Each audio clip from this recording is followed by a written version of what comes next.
Planeta Verde, Planeta Verde, Planeta Verde, Podcast Planeta Verde.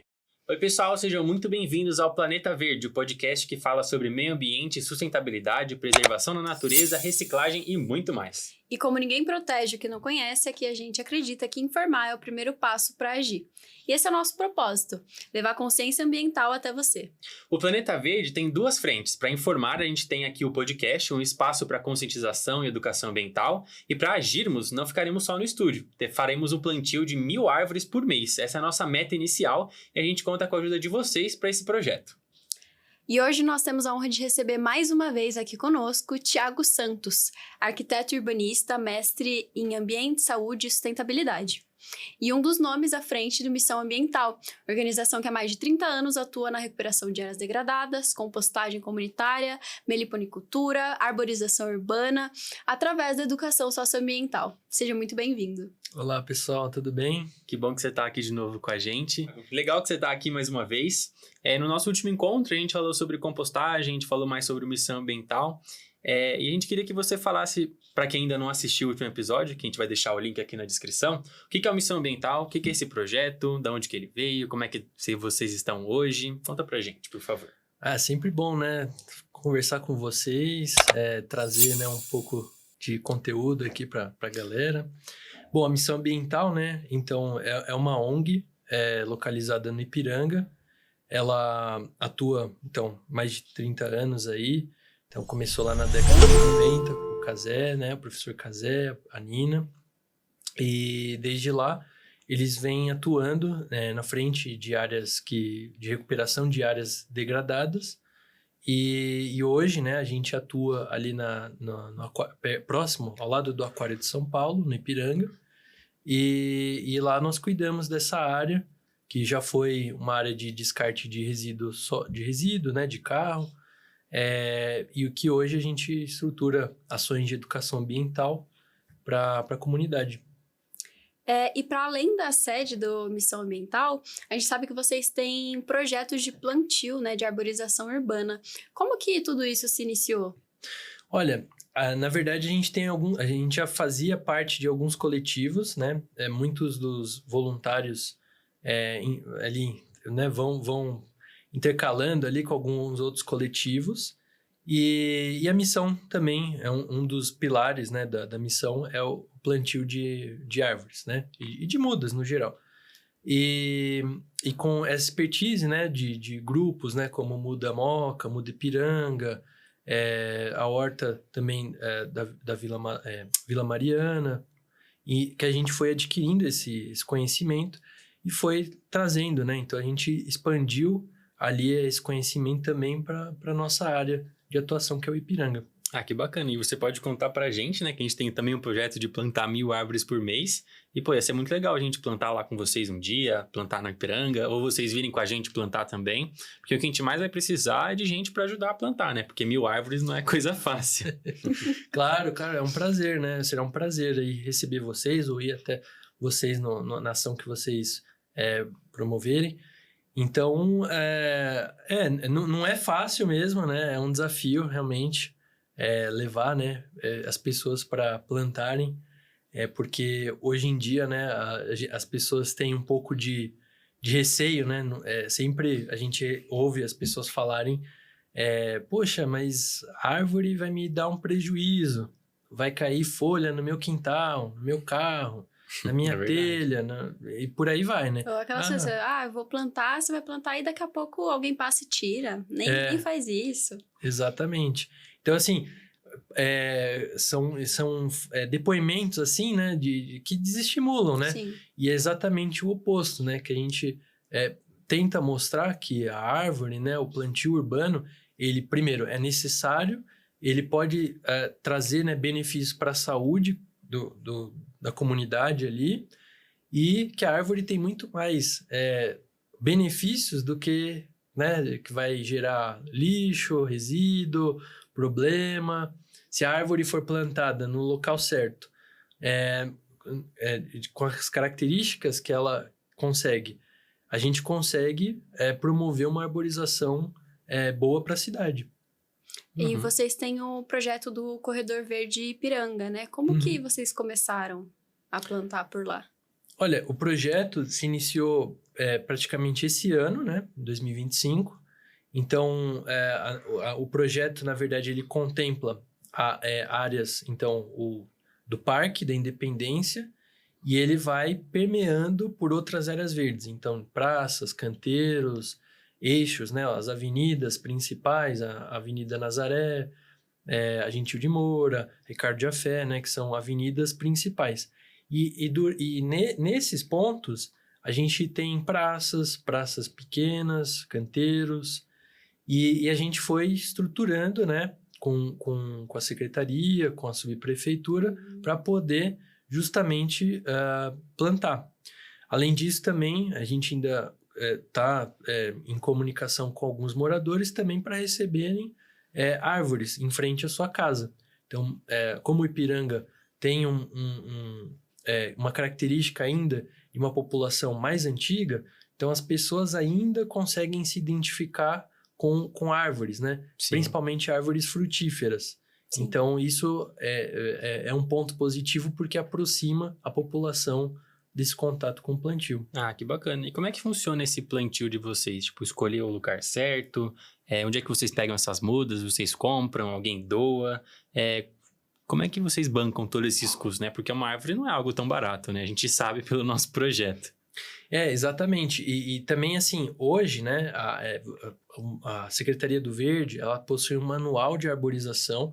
Então, todo plantio que a gente faz é baseado nesse critério, né? É claro que a prefeitura, de uma forma interna, ela possui outros critérios, portarias, que ela promove ali, né? Que ela se baseia. Mas a gente, de uma maneira geral, uma diretriz, né? Para plantar, a gente é esse manual de arborização da cidade de São Paulo. Sim. Então, a partir disso, a gente escolhe as espécies e a gente observa também, né? Hoje, a equipes, né? Empresas que prestam serviço para a Prefeitura de São Paulo e que promovem esse plantio. Então, a gente observa também o que elas fazem, quais são as espécies, a gente conversa muito com os moradores também para saber o que eles pretendem. É né? importante ter comunicação com a população em volta, Porque né? Para vão eles. estar ali, né? Todos os Isso. dias cuidando. E com isso, né? Então, hoje esse projeto, né? Foi um edital que a gente recebeu. Ah, que Então, bom. a gente recebeu esse apoio, mas a gente precisou fazer essa comunicação, né? Com a prefeitura, justamente para não gerar nenhum problema.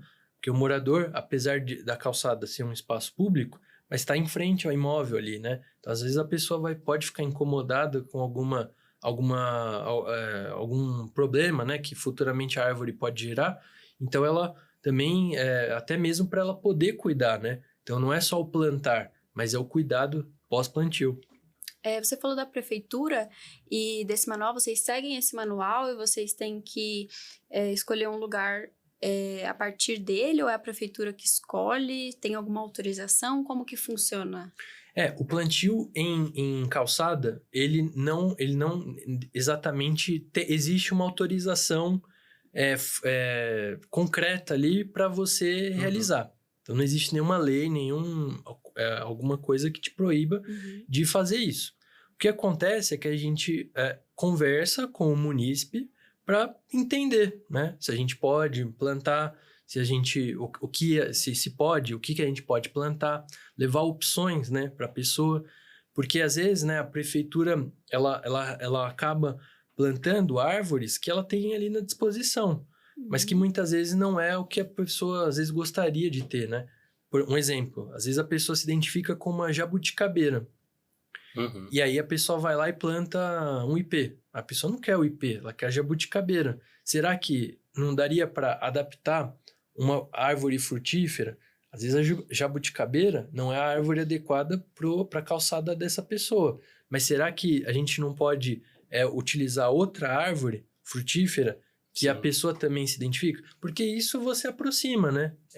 Também contar a história daquele lugar e a pessoa ajuda a cuidar daquela árvore, né? Essa interação com a planta faz a gente querer proteger ela, né? Tipo, o ipê tem uma flor bonita, a jabuticaba tem uma fruta gostosa, então essa Exatamente. interação é a que faz a diferença, né? E tanto pensando nas pessoas quanto na biodiversidade em si, né? Para não plantar sempre a mesma coisa de forma repetida. Exatamente. E é o que a gente observa, né? Então, pegando um exemplo da Avenida Nazaré. A Avenida Nazaré, se vocês forem passar por ali, vocês vão ver só pau-ferro. Pau-ferro, pau-ferro, pau-ferro, pau-ferro. E eu conheço gente que queria plantar mais pau-ferro. Falei, não, a gente precisa ter uma biodiversidade. Então, o projeto é justamente esse. A gente também planta também, não só para as pessoas, mas também, como o Cazé gosta de falar, a comunidade de vida na Terra, que são os pássaros, os insetos, animais dispersores, né, de semente. Então, e como a gente tem o parque ali, ele é um eixo extremamente principal e que ajuda a estruturar esse projeto para poder justamente dispersar, né? As abelhas, são bichos que a gente às vezes nem imagina ou que passa desapercebido por nós, que são importantes para manter, né, o ecossistema. Sim. Você vai ampliando o raio, né? Ligando. Principalmente para abelha, eu sei que isso é super importante. Não sei para outros animais se também funciona dessa forma. Sim, sim. E lá, né, ali na Nazaré também tem o Museu de Zoologia, né? Que é público. Sim. Então, assim, tem todo o equipamento ali que ajuda a gente também a contar essa história, né? Então, é claro, por sorte tem, né? Porque não poderia não ter. Mas existem animais dentro do parque que às vezes eles né, saguis, que às vezes podem estar se movimentando numa rede elétrica. Sim, e perigoso, sofrer, né? algum problema, né? Então, se você ter um dossel, né, de árvores, dossel, na verdade, né, é a parte que uma árvore toca na outra, né? Então, é você ter uma copa, né, uma copa volumosa e que vai formando essa interação, né? Quem olha em uma foto aérea, vê aquela mancha verde. Sim. Então, isso faz com que um animal ali, um sagui, por exemplo, ele consegue se deslocar entre as árvores, né? Sem precisar ir para os fios, né? Uhum. Sobre esses plantios que vocês fazem, qual que são as espécies favoritas para plantar de vocês, né? Então, a gente, seguindo, né, o manual de arborização, hoje a gente tem as embaúbas, que são espécies que a gente precisa tomar cuidado, que não é uma espécie adequada para calçada, mas é uma espécie pioneira.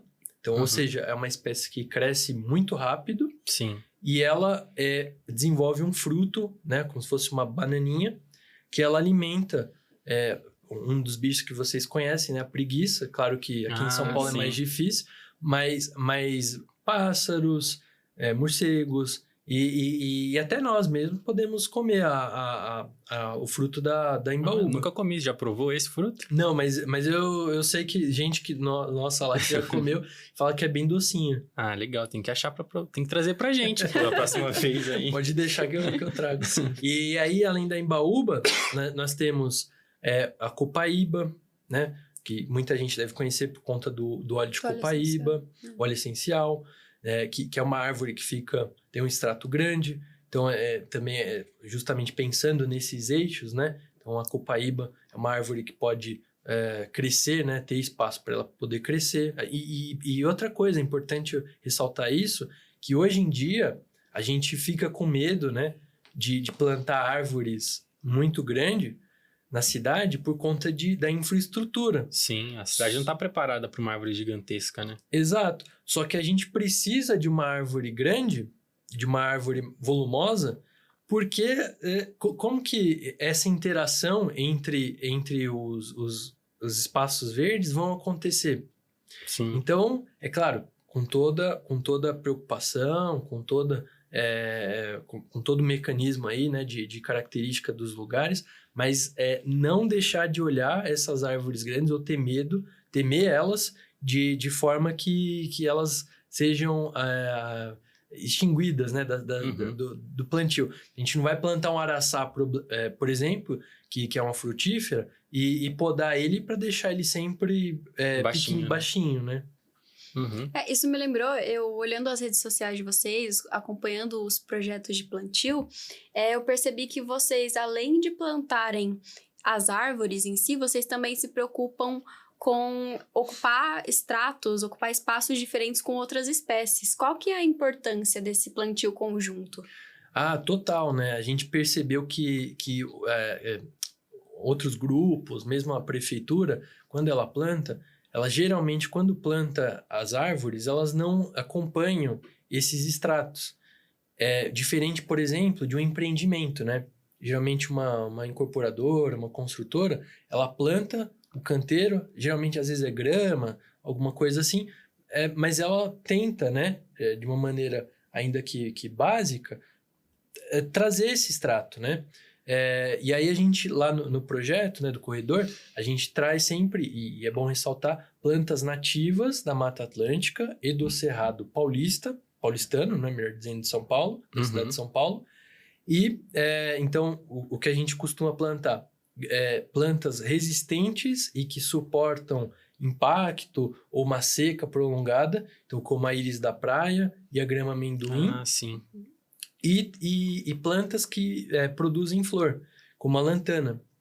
Então, a lantana atrai as abelhas. Aqui, ó, é legal, porque no próximo dia 8, né, de novembro, a gente vai ter um plantio de árvores lá no Ipiranga, né?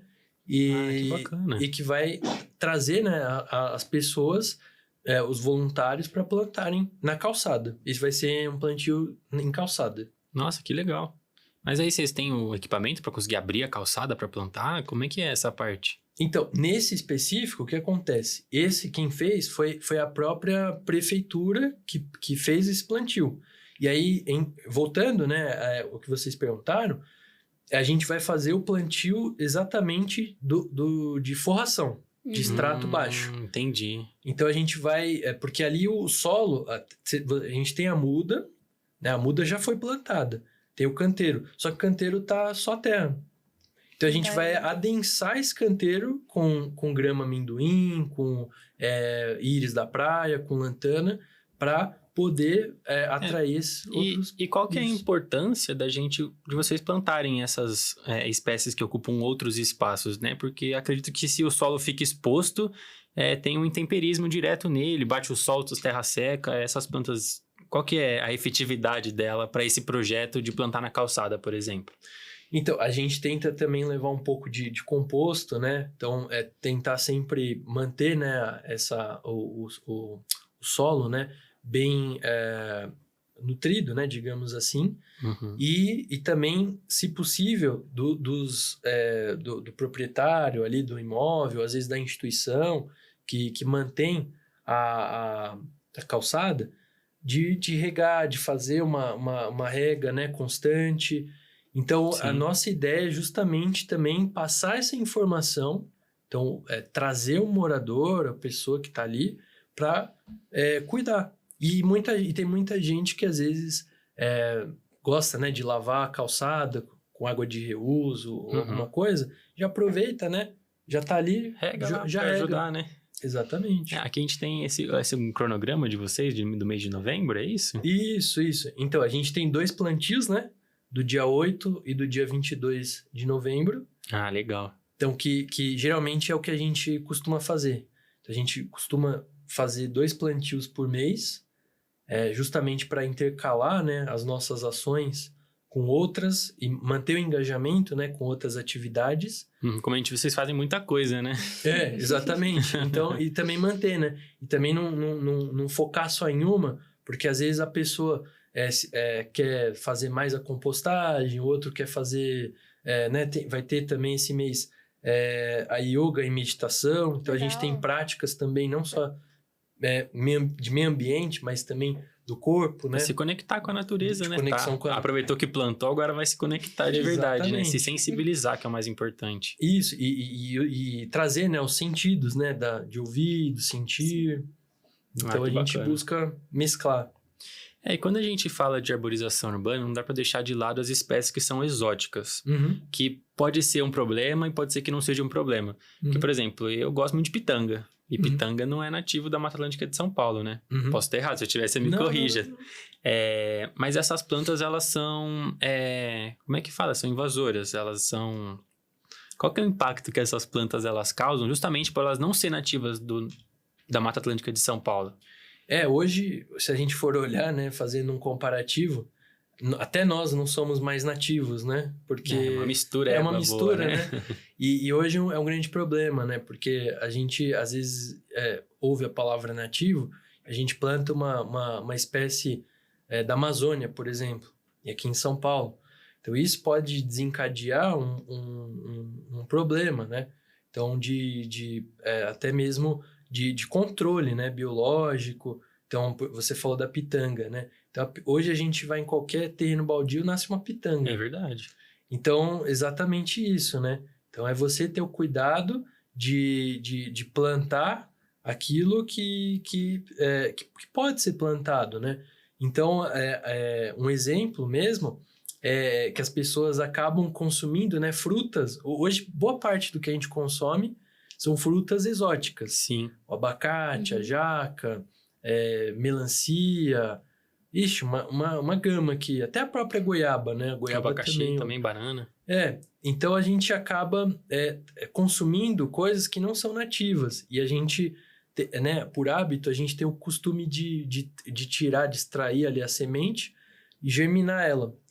E aí a pessoa cuida, desenvolve e ela passa ou planta essa muda em algum lugar. Sim. Só que aí o impacto que vai ter é grande para isso, né? Porque você vai desencadear alguns problemas, né? Um deles, por exemplo, é a leucena. Não sei se o público já ouviu falar. É uma leguminosa. A leucena é uma planta que ela dá uma vagem e dá vários feijão dentro dessa vagem, só que ela solta o ano inteiro. É como se aquela vagem explodisse, né? Ou liberasse aqueles grãos de feijão o ano inteiro. Então, onde você tem leucena, você no pé da árvore vai nascendo diversas outras mudas. Então você precisa ter o controle. E a gente percebe que em diversas áreas aqui em São Paulo já perdeu um pouco a mão, né? Sim, é lotado de leucena. Acontece muito em terreno baldio. O que você acha que é uma medida que a gente pode tomar para isso deixar de ser um impacto tão presente? Que quando a gente fala de tirar uma árvore, tem muita gente, principalmente que planta árvore da parte da biologia, da ecologia, engenheiros ambientais, fala que tirar árvore não pode. Mas essas árvores que causam impacto, elas têm que ser tiradas? Eu acredito que sim, né? Eu acho que também, assim, é igual, por exemplo, uma árvore que ela tá doente, que ela sofreu algum desgaste. Tem cupim, realmente, né? Você vai querer que caia no seu imóvel? Eu não. Então a gente precisa tomar algumas medidas, seja com poda ou seja com a supressão, para poder não gerar esse problema. Só que o que talvez as pessoas queiram, né, ter essa informação é o laudo, né? E realmente é necessário? Precisa. Então, precisa de uma transparência, né, do órgão público para mostrar como que é feito aquilo, né? Porque, às vezes, a pessoa... Hoje, né, a poda ela é feita de uma maneira que o proprietário ele acaba... sei lá, ele vai construir, né? Então, às vezes, a raiz de um ficus está dando algum problema. Então, só que pode ser um ficus nativo. E aí, como é que eu fico? Eu vou manter, vou deixar, o que eu vou fazer?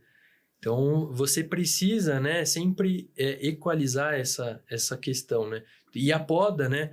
A gente não pode tratar a poda ou a supressão como algo problemático, né? Isso existe, né, na Serra do Mar, árvores caem, nascem, rebrotam. Isso é natural, né? Isso é natural. Então, o que não é natural é você ter, por exemplo, uma proliferação de leucena num espaço de Mata Atlântica e manter, né, aquilo se desenvolvendo, né? Mas na cidade em si, a gente tem muito problema com queda de árvore, principalmente nesse período de chuvas, né?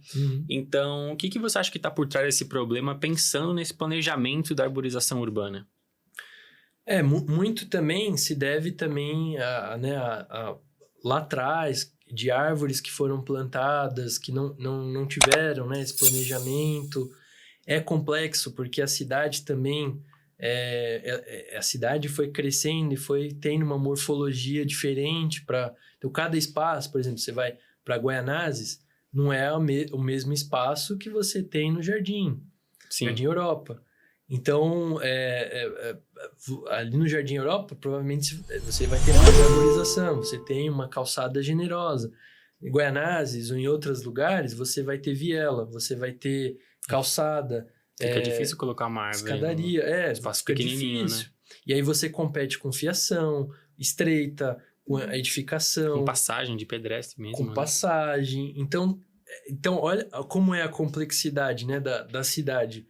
E essas árvores, elas acabaram gerando, né, alguns problemas e também a falta, né, de zeladoria, da manutenção, do acompanhamento, né, do serviço público com essas árvores que hoje geram esse problema.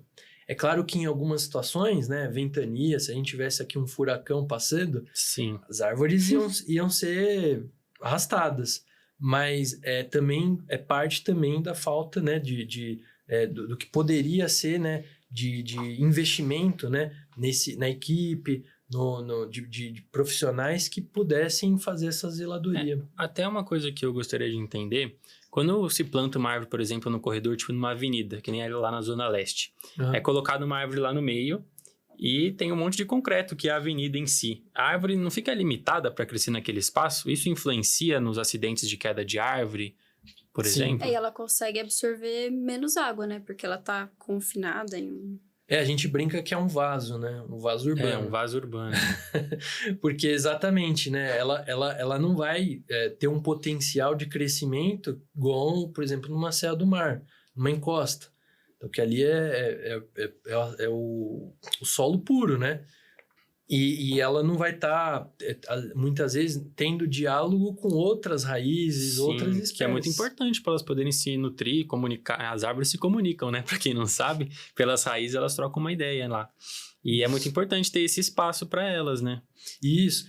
E aí, às vezes a gente vê lá, então, a gente pega sempre uma ficha, né? Catalográfica lá da árvore. Essa árvore tem o potencial de atingir 30 metros.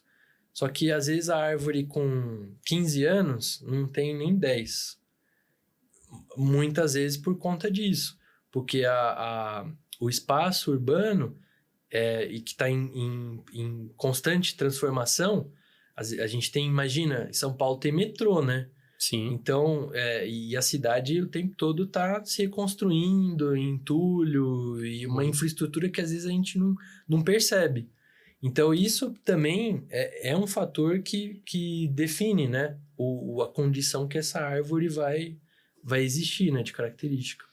E em São Paulo, você comentou da fiação elétrica, a gente percebe que as árvores, elas vão para cima e elas vão fazendo assim, para o fio passar no meio, né? Isso acaba gerando queda dos galhos, e isso leva à questão de que esses organismos, eles, no meio urbano, eles não são tratados como organismos, né? Como um ser vivo, eles estão mais ali como parte da paisagem, como se fosse uma coisa morta, estática ali. Então, como que esse não diálogo com as pessoas contribui para... Assim, pensando na educação ambiental, né? Que a prefeitura, por estar proporcionando esse tipo de condição, como que você enxerga que isso interfere no modo como as pessoas vão enxergarem também esse indivíduo? Com certeza. As pessoas vão enxergar sempre como a árvore tá atrapalhando. Vou tirar né? daqui, né? Eu prefiro um poste, eu prefiro um patinete, eu prefiro... Não, eu tô brincando, né? Mas eu prefiro tantas outras coisas do que uma árvore em frente à minha casa. Só que aí, quando a gente tá num dia de sol forte, a gente lembra e fala, poxa, poderia ter uma árvore aqui para me dar sombra. É verdade. Então, esse é um grande detalhe, né? E aí quando chove, não, agora a árvore não presta. E a gente consegue perceber a diferença da temperatura quando tá muito sol, a gente tá andando no centro, e a gente passa debaixo de uma árvore e parece que você entrou em outro universo, né? Porque a temperatura diminui drasticamente. Até os parques, né? Se a gente for fazer uma caminhada, alguma coisa, uma atividade física, né? Num dia de sol, a gente percebe essa diferença, né? Por mais que tenha um mormaço, né? Que a gente percebe, mas a gente percebe essa diferença de sensação, né? Que acaba tendo, né? E aí os órgãos, né? Acabam enxergando a árvore também como um problema, né? Então, no caso aqui, né? A companhia que acaba fazendo ali a poda, né? Ela vai gerar até um problema também na própria morfologia da árvore, né? Sim. Na arquitetura da árvore. Porque a árvore vai tentando, vai fazendo força, né? E aí uma hora essa forquilha que se abriu, ela pode romper e cair, né? Sim. E aí gerar algum Cair em cima de um carro, pode cair na estrutura de um prédio e causar um acidente muito maior, né? Uhum. E tendo esse ponto de vista de técnico ambiental, o que você acha que podia ser feito no planejamento da arborização para a gente mitigar esses danos, né? Para reduzir, porque a árvore precisa do espaço dela na cidade, mas precisa da fiação para levar energia para as casas, precisa ter a calçada para a gente andar. O que a gente poderia fazer? A gente precisa de investimento, né? No investimento nesse sentido da infraestrutura urbana. Então, a gente precisa entender o que se passa ali, né? Qual a infraestrutura? Tem gás? Tem rede elétrica? Então, a gente precisa entender isso, primeiro passo. Depois, a gente precisa dar mais espaço para esses canteiros, justamente para a árvore poder se desenvolver. E se tiver algum concreto, alguma infraestrutura, então ali não é o lugar adequado, talvez, para se plantar uma árvore. Sim. E aí, assim, trazer as pessoas, conscientizar, né, ou sensibilizar, no caso, melhor dizendo, as pessoas de que a árvore não é um problema. E que ela vai potencializar e até, às vezes, valorizar, né, um imóvel, né, em frente à sua casa. Com certeza. Eu gostaria muito de morar na frente de uma jabuticabeira gigantesca e que agora, nessa época do ano, que tá na época da jabuticaba, a gente pudesse passar lá e comer uma jabuticaba de manhã. E o legal também, se a gente for parar para ver, né, o Brasil, até que eu tava falando, né, naquele momento, o Brasil, ele é rico, né, a gente tem vários biomas aqui, mas a gente consome frutas de outros países. Pois é. Sim. Então, nós mesmos não valorizamos a nossa própria cultura, né? Se a gente for ver, né, espécies aqui endêmicas, né, que são, né, que ocorrem em São Paulo, no estado de São Paulo, o cambuci, por exemplo, é uma árvore, é um fruto, né, uma frutífera que talvez em outros estados a gente não vai ver. E que tem um valor, assim, gastronômico, né? Surreal. Importantíssimo. Fui conhecer recentemente o cambuci, que ele é bem azedo, lembra o limão, ele é mais azedo que limão. Dá pra fazer suco, dá pra fazer coisas como, tipo, fazer doce de cambuci, é surreal, é uma fruta maravilhosa. Sorvete.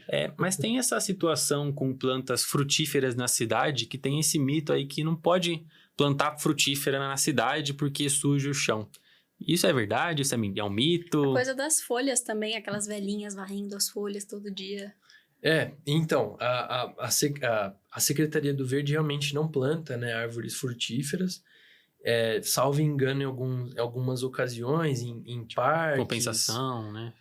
E aí sim, aí acaba plantando. Mas realmente criou esse mito, né, né, mas se a gente for ver, né, qual a influência de um araçá e uma jaca? A jaca pode causar mais um problema do que um araçá. A jaca, o né? abacate. Imagina uma jaca na cabeça. Exato. Pois ia ser complicado. E fora que o fruto também vai dar num pequeno período, né? É claro que você pode ocasionar acidentes, a pessoa escorregar num dia de chuva, mas assim, isso daqui é uma parcela pequena, né, de um acidente que pode acontecer. Qual a probabilidade de você, sei lá, cair da escada e escorregar num fruto, né? Então, assim, é quase a mesma proporção, né? Sim. E se a cidade fosse planejada para ter um substrato em volta da árvore, esse próprio fruto ia alimentar a árvore, né? Que nem a gente estava falando antes, né? Uhum. Viraria uma compostagem natural, né? E o que a gente vê é o contrário, né? A gente vê a prefeitura sempre varrendo as folhas e tratando aquilo que seria uma compostagem como resíduo no lixo e Descartando. Descartando. Né? De maneira E daria para ter inadequada. tantas iniciativas, tipo, da coleta desses frutos. Talvez colocar uma bacia que encaixe em volta da árvore para o fruto cair em cima e o pessoal poder passar e pegar. Não, e a gente vê várias pessoas, né, em época da árvore lá dando fruto, as pessoas pegando, né, até os pássaros também, né, se alimentando. Então, assim, faz parte, né, e a gente, como Mata Atlântica, né, aqui em São Paulo, tem uma variedade muito grande de frutas, né, que se desenvolvem. Totalmente. Então, E falando nisso, vocês notam um aumento da fauna nos lugares onde vocês fazem esses plantios? olha, assim, a gente não tem um monitoramento para mensurar isso, né? Mas olhando no sentido de percepção ali, eu percebo que sim. Muitos pássaros. Hoje a gente não vê tanto, por exemplo, o pardal, né? Uma ave que a gente não consegue ver tanto, né? Na cidade de São Paulo. Mas atrai, né? Atrai outros, corruíra. Lá no espaço da missão já apareceu até o jacu. Ah, legal. Ah, sim. Então, atrai. Né? Maracanã, periquito, tantos outros que vêm, né? E também é uma forma também de atrair polinizadores, né? Então, antes do Sim. fruto, né? Dá a flor, e dessa flor vai atraindo, né? A mamangava, por exemplo, beija-flor, né? Dependendo do tipo de flor que dá. Então, tudo isso acaba sendo beneficia, né? Beneficia a natureza como um todo, né? Uhum. E você vê que a comunidade, quando ela se engaja nesse plantio, aumenta esse sentimento de pertencimento? Tipo, ela protege o espaço, ela vai lá limpa mais vezes. Como é que é essa relação entre quem participa do projeto e a natureza depois dessas ações? Assim, o pessoal se sente, né, pertencendo, né? E isso também ajuda também a gente por exemplo, no período de seca, regar, né, as plantas. A gente não consegue levar tanto, fazer essa manutenção, né, de rega periódica. Então, isso colabora, sim, para a pessoa ajudar. E, às vezes, até ela fica feliz, né, de ter plantado, mostrar para o filho dela, um exemplo, né, de mostrar para o filho que plantou aquela determinada árvore. Às vezes aquela árvore tem um desenvolvimento muito rápido, e aí ela consegue acompanhar, ela fica ainda mais feliz. Sim. E de ver, às vezes, dando, sei lá, um ipê ali florescendo, né? Então a pessoa, sim, de certa forma, ela colabora, sim. Ah, que bacana. Vocês têm participação ativa de crianças dentro do projeto? Tem. Um dos problemas, né, quando a gente vai plantar, que afasta um pouco, é porque em calçada o espaço fica um pouco limitado. Então, isso às vezes acaba deixando um pouco os pais um pouco preocupados. Sim. Mas quando é em praça, em uma área um pouco maior, então as crianças se envolvem, plantam ali, e aí sim. Legal. E vocês têm parceria com outros projetos, né? Tem o Ciclovida, tem o SOS Abelha Sem Ferrão, o SOS Mata Atlântica. Como é que começaram essas parcerias? Como é que esses projetos conheceram Missão Ambiental? E como é que eles ajudam vocês nessa questão, não só dos projetos de plantio, né? Mas no Missão Ambiental como um todo? Olha, todos eles, né, no seu objetivo ali com o projeto, tem uma missão, né, digamos assim, para atingir. E aí, tudo isso se correlaciona. Então, o SOS Abelha Sem Ferrão, por exemplo, né, que lida mais com a parte das abelhas, que tem um pasto, né, a gente fala, então, pasto no sentido, assim, de você ter mais flores, né, para as abelhas poderem ali polinizar, e isso ajuda, né, espalhando, né, isso pela comunidade ali. Então, isso vai ter uma relação direta. Falar, né, sobre as abelhas. o ciclovida, né, que tem também essa relação com o plantio também, né, de recuperação, por exemplo, dos córregos, né, de várzea de córrego, de área verde. Então, também isso também ajuda, né, estimula as pessoas, por exemplo, a produzirem a sua própria muda, mas em vez de produzir uma muda de abacate, né, ela vai produzir uma muda, sei lá, de paineira, de copaíba, Entendi. né? Então, tudo isso está relacionado. E dentro do projeto, então, vocês têm essa questão da educação ambiental com as pessoas sobre as plantas nativas. Sim. É importante, né? E às vezes a pessoa não conhece, ela tem um desconhecimento, não porque ela não quer, mas é porque ela ainda não teve esse contato. Então, ela acaba, assim, tendo, a partir desse contato e da descoberta, né? Que a gente tem tantas plantas que poderiam ser mais aproveitadas, ela começa a valorizar. E tem plantas que estão na tal lista vermelha de espécies da Mata Atlântica de São Paulo, né? Uhum. Vocês têm algum projeto que visa, pelo menos, plantar uma dessas plantas para a gente poder continuar tendo elas na cidade, para ela não ficar extinta de fato? Tem uma que, inclusive, está no bairro de Ipiranga, que é a Figueira das Lágrimas, né? A gente viu a reportagem, é linda. Então, a figueira, assim como tantos outros ficus, né, que existem em São Paulo, eles podem provocar, né, problemas, por exemplo, com a infraestrutura. Então, Ela é gigante, né? e a raiz dela é muito forte. E ela vai atrás da água, né? Isso. Então, a gente plantou um exemplar em uma das praças, no lugar mais central, ali sem nenhum problema de poste, infraestrutura, justamente para trazer essa riqueza, né? E gerar novos sucessores aí, né? Novas mudas aí de figueiras das lágrimas. E a gente, porque a outra já está, né? Já tem quase 200 anos, se eu não me engano. São árvores É, que vivem muito tempo, né? mas uma hora ela vai acabar sendo retirada, né? Porque assim como nós, né? A gente tem um ciclo, né? Então, a gente precisa, né? Valorizar essas árvores, essas plantas, justamente para conservar, né?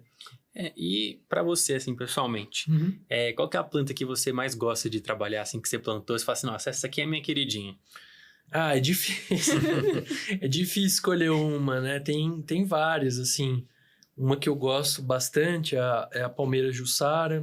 Sim. Que ela se adapta muito bem ao ambiente urbano. Que também é uma planta que estava na lista. Eu não sei se ainda tá, mas eu sei que estava, pelo menos, na lista de espécies ameaçadas, né? Porque é da onde tira o palmito que o pessoal consome. Isso, e é prima, do açaí. Então, enquanto o açaí da Amazônia, a jussara, né, é da Mata Atlântica. Então, assim como nós conseguimos extrair ali a polpa, né, fazer alguma coisa com ela, então sem precisar cortar, né, porque nada mais é do que extrair, né? O palmito foi proibido justamente porque você tira o tronco, né, digamos assim, né, não é a forma correta, mas o tronco da palmeira. E aí você mata a planta, né? Sim. Então, você extraindo só o fruto, você mantém a árvore viva. Agora você me pegou num ponto. Você falou que a palmito de jussara é da Mata Atlântica e o açaí é da Floresta Amazônica, mas o pé de açaí também dá um palmito? Eu acredito que sim. Eu nunca vi eu nunca vi um açaí, na verdade. É porque a bananeira também tem uma estrutura parecida que dá pra fazer o palmito, né? Uhum. Então, realmente, então é uma forma até, né, melhor de você fazer um palmito com bananeira porque a bananeira tem um ciclo mais rápido, né? Sim. Do que com a... O processo ele é meio complicado, porque quando entra em contato com o ar, ela estraga fácil. Já tentei, fiquei frustrado com isso. Provei, tinha um gosto muito estranho, mas eu acho que é por causa do método de preparo mesmo, que você tem que ter uma habilidade, um conhecimento ancestral, saber utilizar esses recursos, né? Sim. Mas a gente falando de todos esses assuntos, né, a gente queria saber um pouco mais da sua trajetória pessoal com relação a esse trabalho de urbanização urbana, também dos seus interesses ambientais. O que te motivou a seguir nesse caminho e como começou essa sua história? Você sempre esteve nesse meio? Ou você teve uma virada? Como é que foi como é que é essa história? Bom, logo depois que eu saí da faculdade, eu queria fazer... Desculpa, faculdade de? Arquitetura. Ah, Desculpa. legal. Então, eu me formei em arquitetura e urbanismo. Uhum. Então, eu sempre me questionei bastante, né, o espaço urbano, da forma, principalmente São Paulo, né, como as coisas foram se desenvolvendo, a cidade.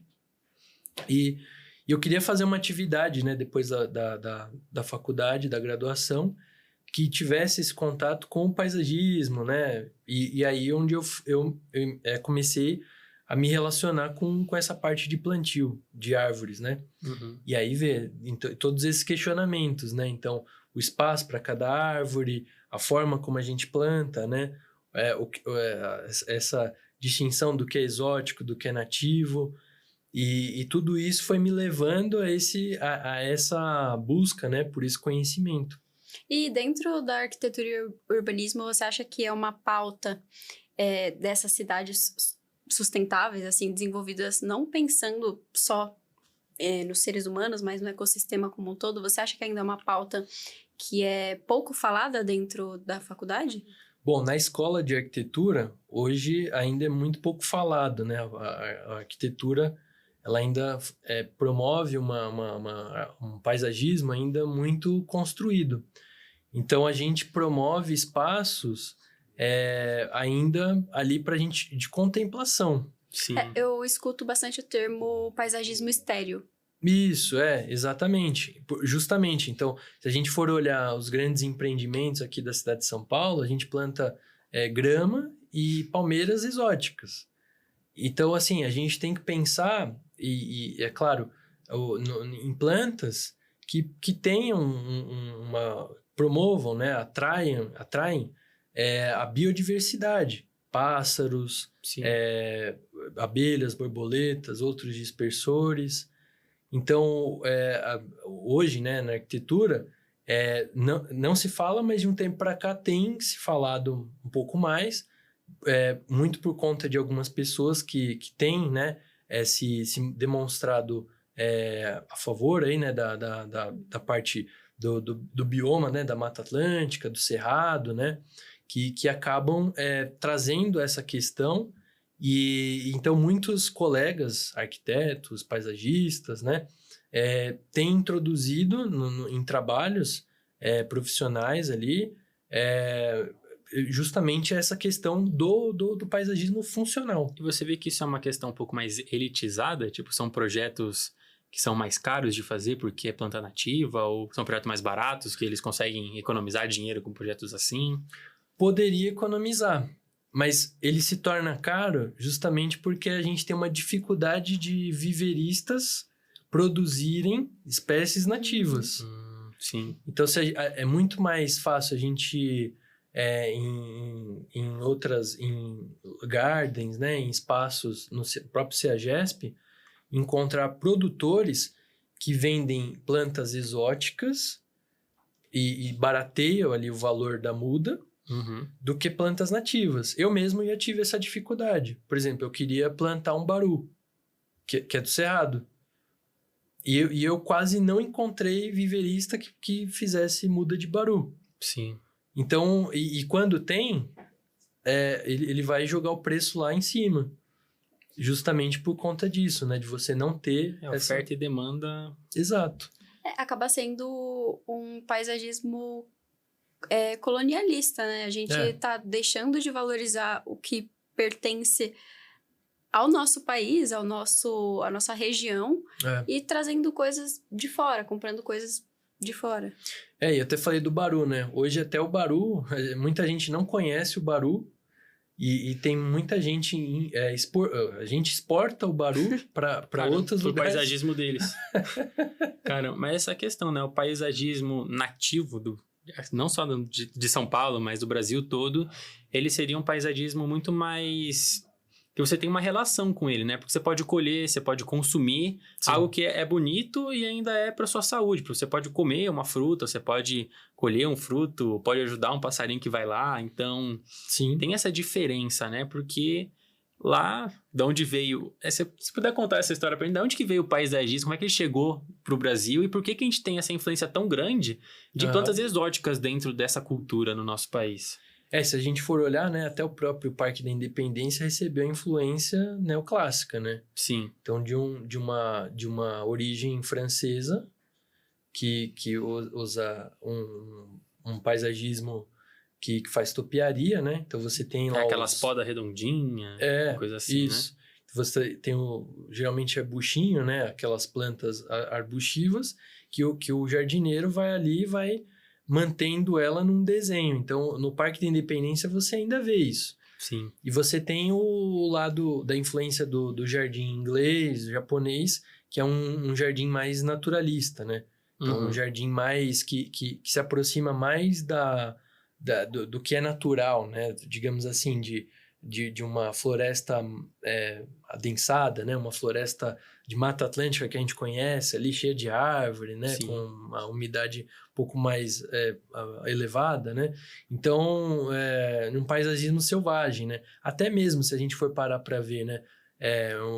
Quando a gente chega para alguém e fala, eu vou plantar capim. Não, capim para mim é mato. Eu preciso arrancar do meu quintal, porque isso aqui é mato. E não, o capim às vezes pode servir como um paisagismo ali, até ambiental mesmo, né? Que Sim. tem o seu valor. Que atrai espécies específicas. Por exemplo, o capim dá uma florzinha bem pequenininha, né? Que tem umas abelhas bem pequenininhas que também são se aproveitar, né? A maioria das plantas fica assim, erva daninha, não sei o que, são várias punks, a pessoa nem sabe, tá tirando.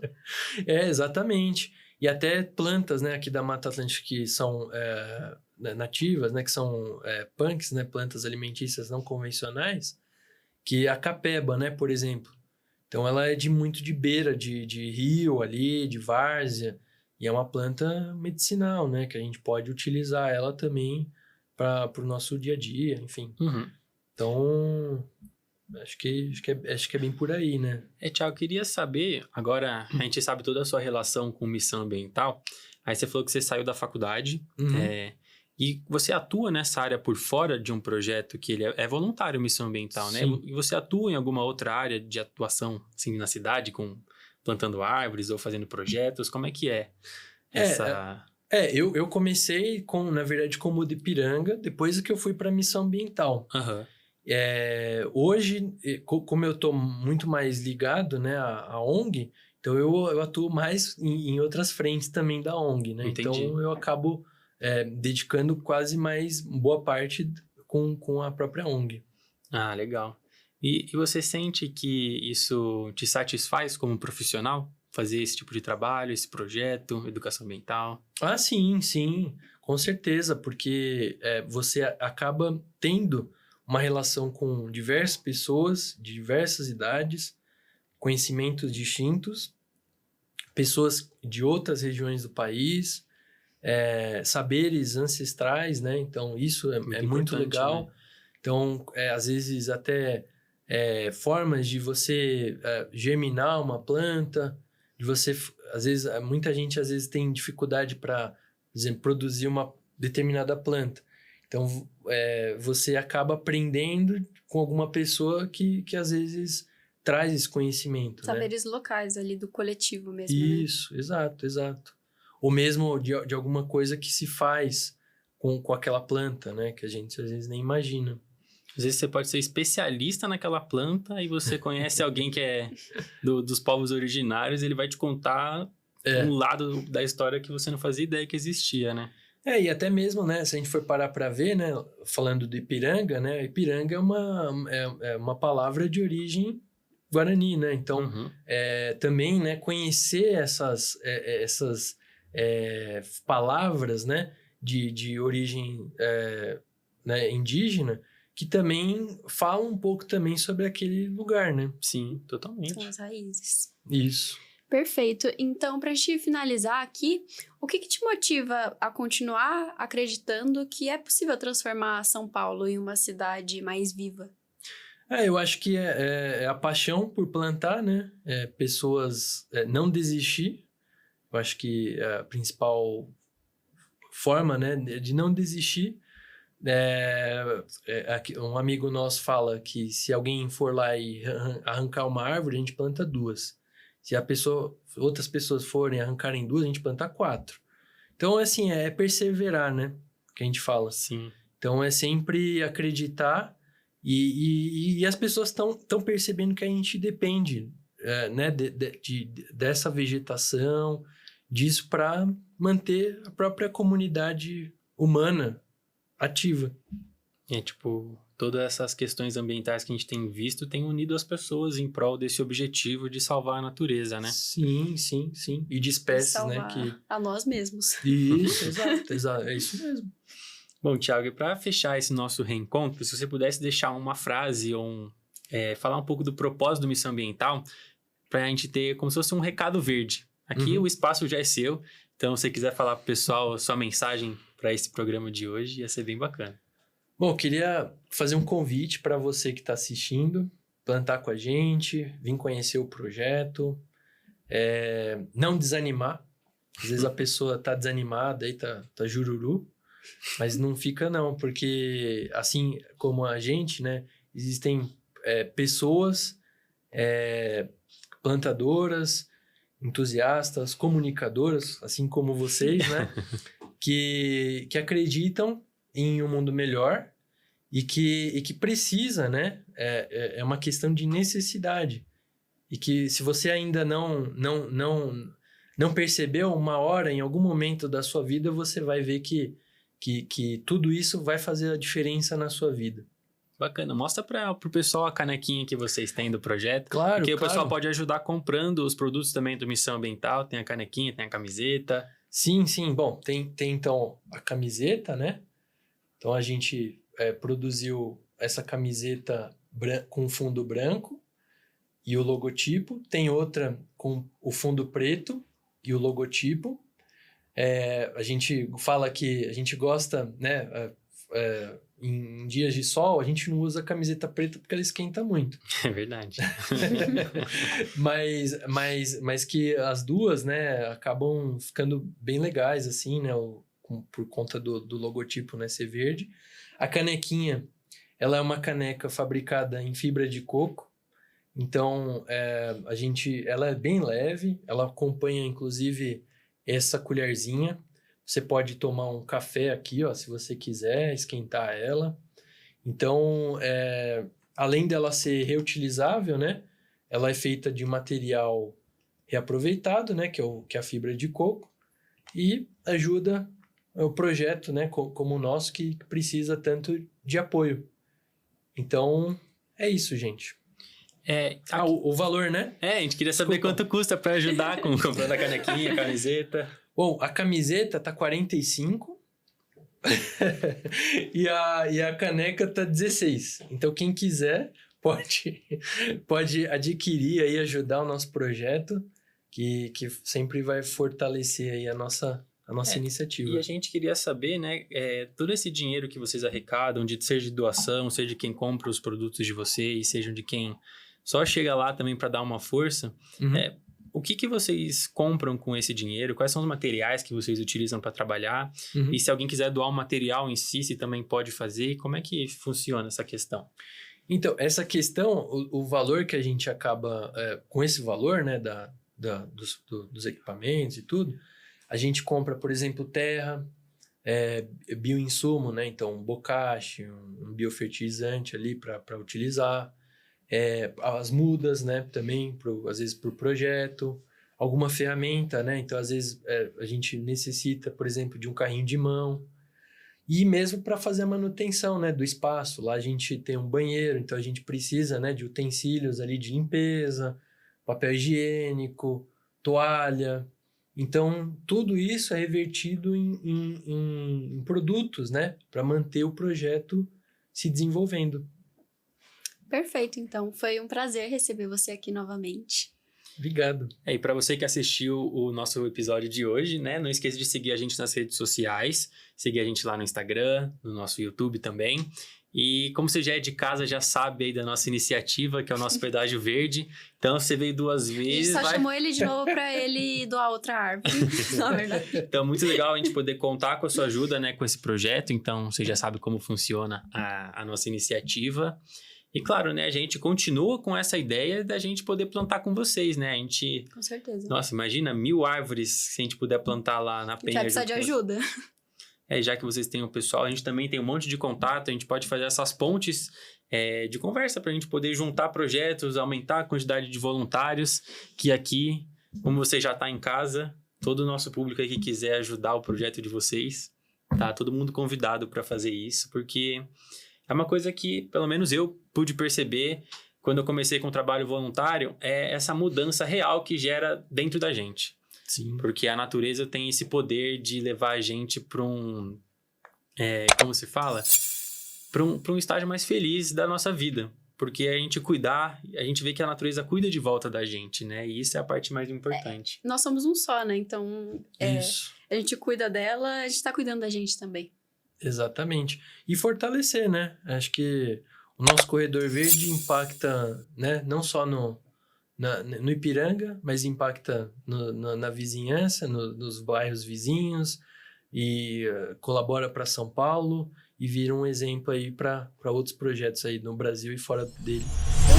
Pra Com gente certeza. finalizar, então, fala pro pessoal quais são as redes sociais do projeto, como eles podem entrar em contato e também como que eles podem participar. Bom, a missão ambiental, ela tem as redes sociais, o Instagram, que é missal, sem o acento, _ambiental. O Facebook, que é missãoambiental.org.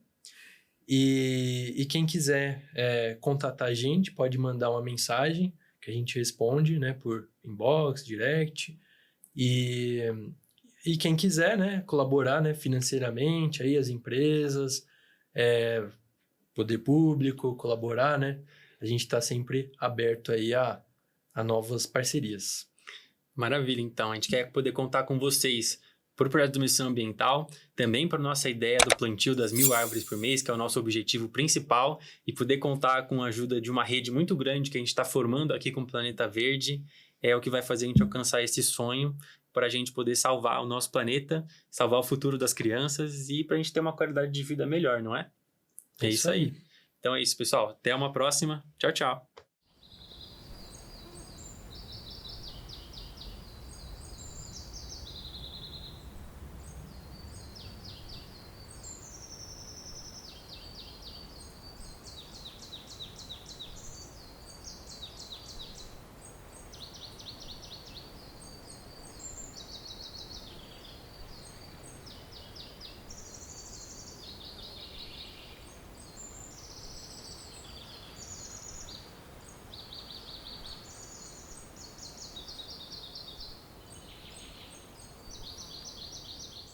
Planeta Verde. Planeta Verde. Planeta Planeta Verde. Verde. Planeta Verde. Podcast Planeta Podcast Planeta Verde.